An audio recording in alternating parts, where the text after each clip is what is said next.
Truck drivers have been in high demand across the country since the pandemic started, but many businesses are also struggling to hire qualified drivers. The country is currently 80,000 truck drivers short, and that number will double within 10 years if agencies don't address the problem.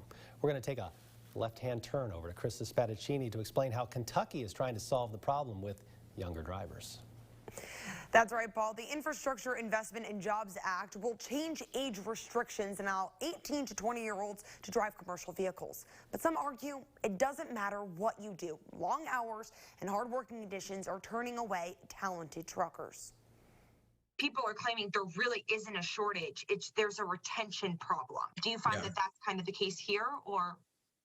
I'm sure that is out there. I mean, there's certainly not going to deny that. And if people will come to work, be on time, do their job, this is a great job. The average trucker salary in Kentucky is $47,000, but some drivers have worked their way up to six figures. President and CEO of the state's trucking association, Rick Taylor, says it's a family-sustaining job, and drivers can make it home almost every night for dinner. That's because the Federal Motor Carrier Safety Administration limits CDL drivers to about 60 hours a week with 30-minute breaks consistently. Also, if drivers join the force as a teen or young adult, they don't need to worry about substantial college debt. Now, as the shortage continues to climb, chaos has risen across the supply chain. 89.2% of Kentucky communities depend solely on trucks to deliver their goods. He continues by saying trucking is the heartbeat of the American economy of moving goods across the nation.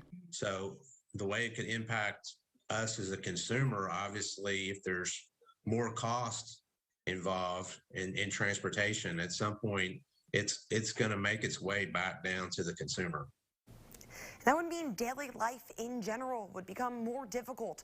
If truck drivers are replaced, stores will eventually run out of supplies. Now, to prevent that, the Kentucky Trucking Association is trying to recruit high school students at career fairs. I have in the studio Krista Spadaccini, Fox 56 News.